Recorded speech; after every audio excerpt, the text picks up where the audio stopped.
Welcome back to the LCS, everybody. At the hand of TSM, the dream has ended for Cloud9 in their pursuit of a continuation through playoffs. And instead, TSM are the next team to be going to Worlds from the LCS. Bjergsen, first of all, big weight off your shoulders. First time since 2017 you'll be going. What was your immediate reaction after securing this with a 3-1 finish?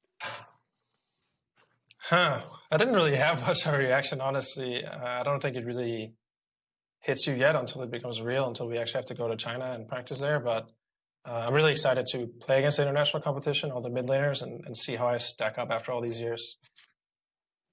I think a lot of people are excited to see that, not just because of your individual performance, but some of the things that we saw from TSM, particularly in the series. For instance, starting it off with an extremely volatile comp, high damage composition. What was the decision behind TSM going into a best-of-5 series with something that was potentially risky, but was well executed?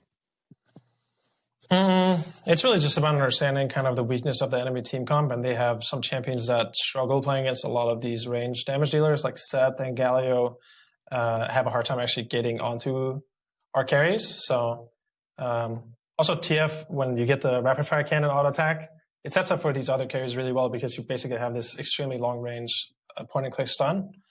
And we pretty much pulled that composition out in both game 1 and game 3 where we played really similarly. And yeah, I think it worked really well. Yeah, you did go back to a very similar composition in game number 3 after Cloud9 did manage to take a game off of you in game 2. So what was that response midway through the series? The fact that it was going a bit back and forth and you went back to something that did work initially?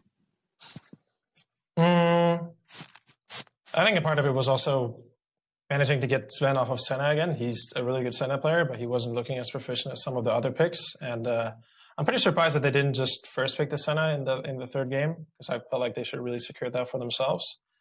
And I don't know, just anytime I'm playing TF, I feel really comfortable in the game. I think the champion is just really strong and has a lot of agency and kind of control over the pace of the game. So for me as a veteran, that's one of the champions I love to play because it just allows me to kind of lead the team and shot call for the team in the game.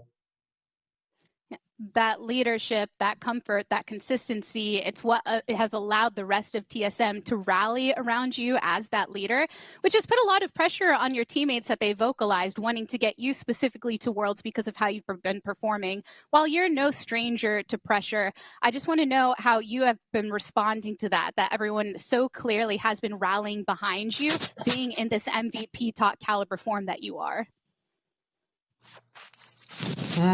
There's not really too much pressure. I don't really know why. Maybe it's because we're not at the studio and I'm getting excited and nervous and seeing the fans and all that stuff. But I'm able to kind of just stay a little bit more relaxed and just focus on what I need to do. I think I said this in the previous interview, but I also just really enjoy playing these matches where, you know, you win, you go to Worlds, you lose, you go home. It's really like the peak of competition, I think. And these are the matches that everyone is waiting to play the entire season. And I've lost a lot of these matches in the last couple of years, losing out on Worlds by like one game, I believe twice. But yeah, just over time, you get a lot more used to it. And I think everyone had that good mindset coming into the day that kind of took the pressure off of us because, you know, it's no big deal. There's another season coming and either we win, we do well, we go to Worlds, or that's the end of our road for this split. Yeah, you say no big deal, but it is a pretty big deal to qualify to Worlds. And there's another potential big deal that you could be facing with a couple series left to potentially claim another championship title for TSM, something else that you have long waited. How are you going to handle that switch now, having a World spot secured, but still some more playoffs ahead of you? Yeah, I think everyone's been thinking so much about making it to Worlds that, you know, this is not our final match. There are more matches coming. I think FlyQuest and TL, those are the teams that we scrimmed all week, obviously, because they're the only teams remaining with C9. So it's really just going to come down to execution because there's only so many things you can really pick up in the last week or so.